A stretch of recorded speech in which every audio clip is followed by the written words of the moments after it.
Teddy, congratulations through the prelim. How do you assess the way you did it, Robbo? I thought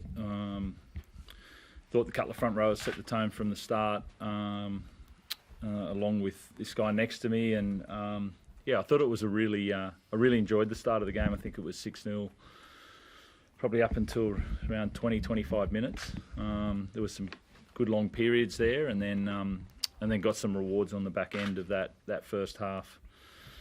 And I thought, quite dominant from a lot of the guys. I liked that there's a lot of guys playing their role in a really good way, and I thought they had a really good first set. I think they ran through us twice. On our tackle was a bit off, and then the longer the game went, the better our line moved on their shifting. So, good night.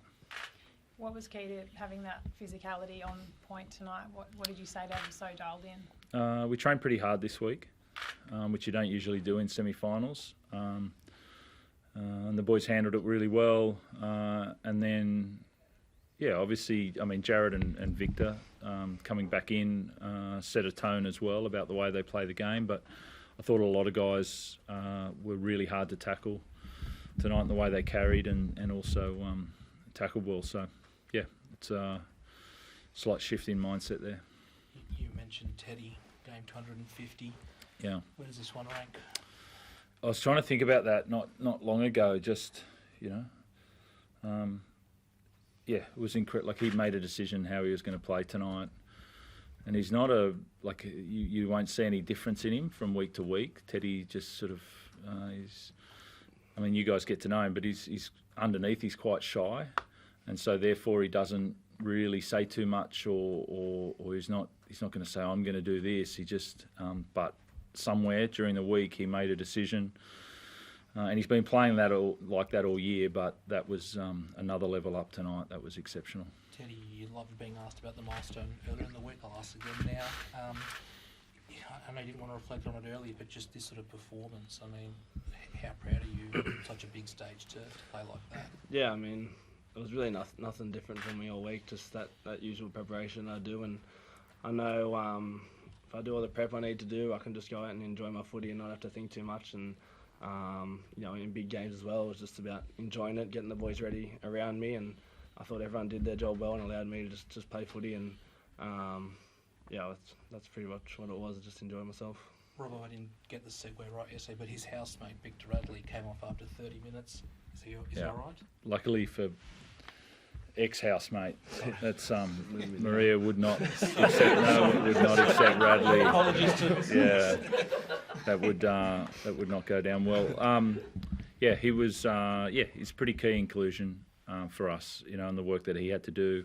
I don't think anybody thought he was going to play at the start of the week except for him, and he kept telling people he was going to play, and then he convinced everyone around him. So that was a really good job tonight. So it's.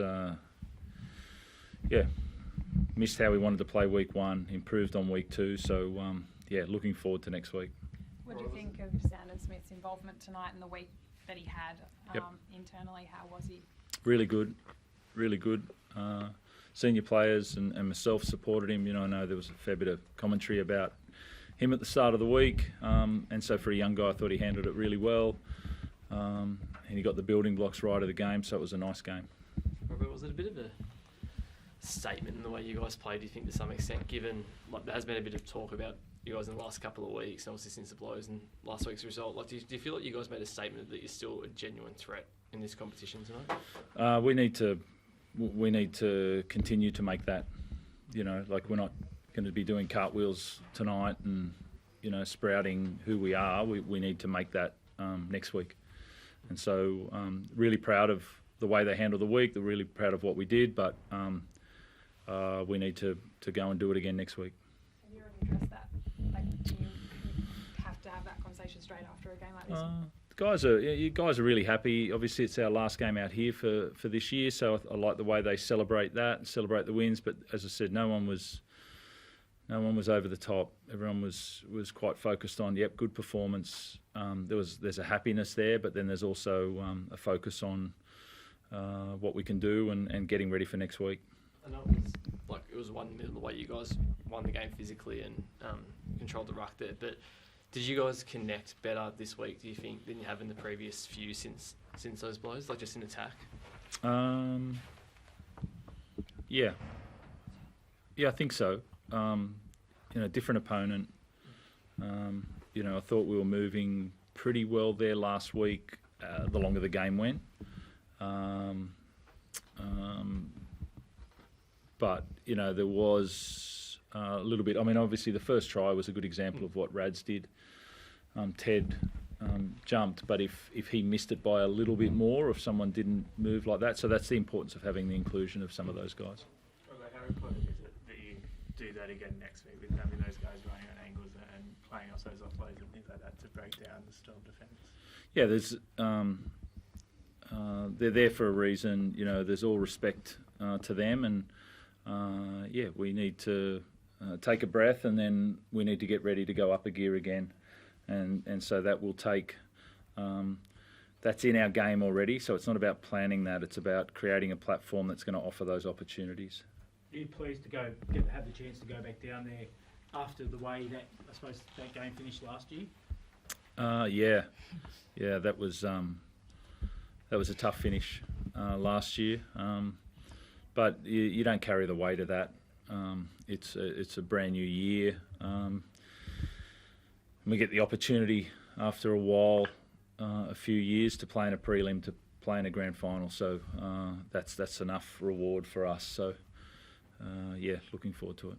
Trent, you mentioned before it's a pretty big week training-wise ahead of the semi. Does that affect the way you approach this week? Do you sort of pare it back a bit, or is it all guns blazing again? It's slightly different purely on 8 days and 6 days, the turnaround difference. And so I knew some of the work that we're going to get in this week was going to carry into next week. There's some things we'll need to do again, and there's things that we can't do just because of the turnaround time. So it's not about having to repeat everything every week, but you do have to get some training in over the course of 2 or 3 weeks to hold, and I feel like we did some really good stuff this week.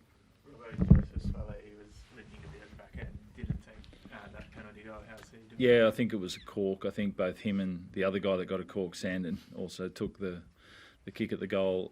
So I think he got it in that midfield, obviously on that left-hand side near the touchline there. And I thought his kicking was outstanding tonight. It was. He'll be fine. He looked fine in there. Teddy, how tough is Victor Atley? Like, what's like playing alongside a guy just 2 weeks after Yeah, he's pretty tough. Just ask him. He'll tell you how tough he is. But no, he was pretty unbelievable. I think with that injury, he probably should be out another few weeks. But he put the team first. He wanted to get out there and do anything he could to help us get the win, and he did that. He was awesome to start the game. So he'll be pretty sore tomorrow, but he's done a good job for us for sure. What was you thinking putting him in the middle? Obviously, he's been so effective on an edge for most of this year. I thought Satili's come on well, and Satili's been playing well, so the combination out there. And then also the way that you want to run your locks. I had Connor there, and so Connor was playing that, but as soon as Brandon came out, Connor had to go into hooker. I needed that link, that lock provided, and Connor can provide it. No longer there, so therefore Rads. Thanks.